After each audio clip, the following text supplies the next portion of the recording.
जी। ठीक है अजय, बहुत शुक्रिया तमाम जानकारी देने के लिए। तो लोगों का भरोसा देखिए सुरक्षा बलों के प्रति बढ़ा है।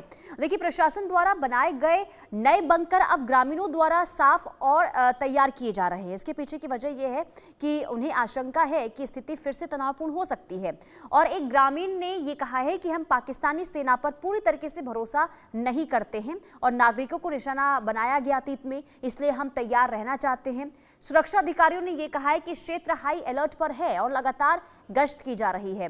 मजबूत बंकरों से गोलीबारी और घुसपैठ से सुरक्षा मिलने की उम्मीद है। अधिकारियों ने ग्रामीणों से सतर्क रहने और पिछले ऑपरेशन के दौरान क्षतिग्रस्त घरों में किस तरीके से अब वापस से तैयार उन्हें किया जा रहा है, मजबूत किया जा रहा है।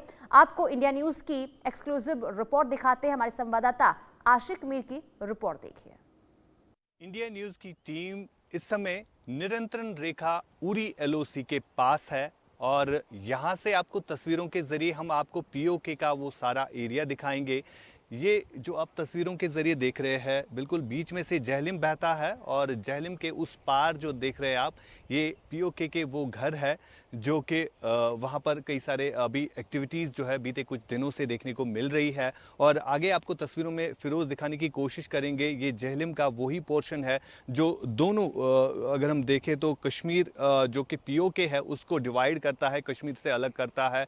और लगातार जिस तरह से बीते कुछ दिनों से इन्फिल्ट्रेशन अटैम्प्ट्स किए जा रहे हैं और इन इन्फिल्ट्रेशन अटैम्प्ट्स का मकसद यही है कि ज़्यादा से ज़्यादा आतंकी घाटी के इस साइड धकेल देना।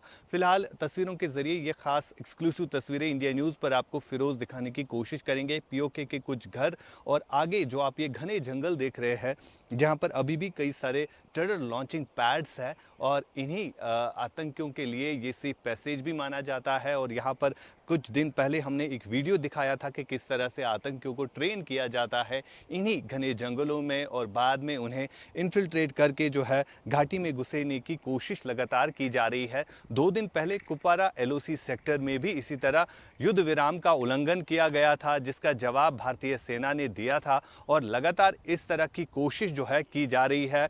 जो इस तरह से ऑपरेशन सिंदूर के बाद कई सारे आतंकी ठिकाने ध्वस्त भी हुए थे और उन्हें नए सिरे से बनाने की कोशिश जो है लगातार की भी जा रही है। मेरे साथ यहाँ पर स्थानीय एक शख्स है जिनसे हम बात करेंगे और किस तरह का माहौल इस समय एलओसी पर है इनसे हम जानने की कोशिश करेंगे। आप मुझे बताइए एलओसी पर किस तरह के हालात इस समय बने हुए हैं और ऑपरेशन सिंदूर के बाद क्या कुछ देखने को मिला है अभी तक?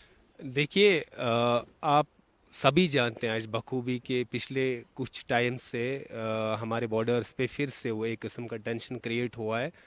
डिस्गस्टिंग फैक्ट मैं आपको ये बता दूं कि ऑपरेशन सिंदूर में जो पीओके में मिलिटेंट्स जो आउटफिट ऑर्गेनाइजेशंस या उनके जो सेंटर्स थे विच वर मिक्स्ड टू द मड, ये मैं कहूँगा वाया ऑपरेशन सिंदूर।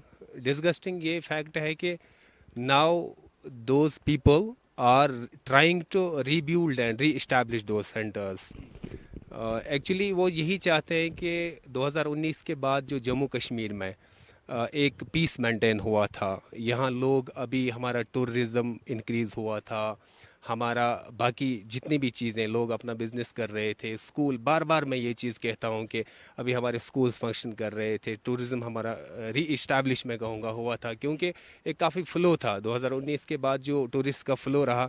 जाहिर सी बात है जब टूरिस्ट का ज़्यादा फ़्लो रहेगा तो इनकम तो बढ़ जाएगी, हमारा जीडीपी तो बढ़ेगा।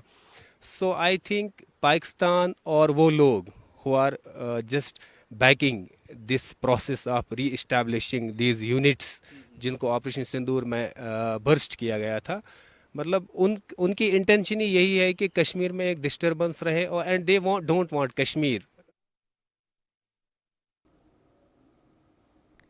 और चलिए सीधे आपको ले चलते हैं बिहार के सीतामढ़ी, जहां पर गृह मंत्री अमित शाह का हो रहा है संबोधन। पूर्वक प्रणाम कर मेरी बात की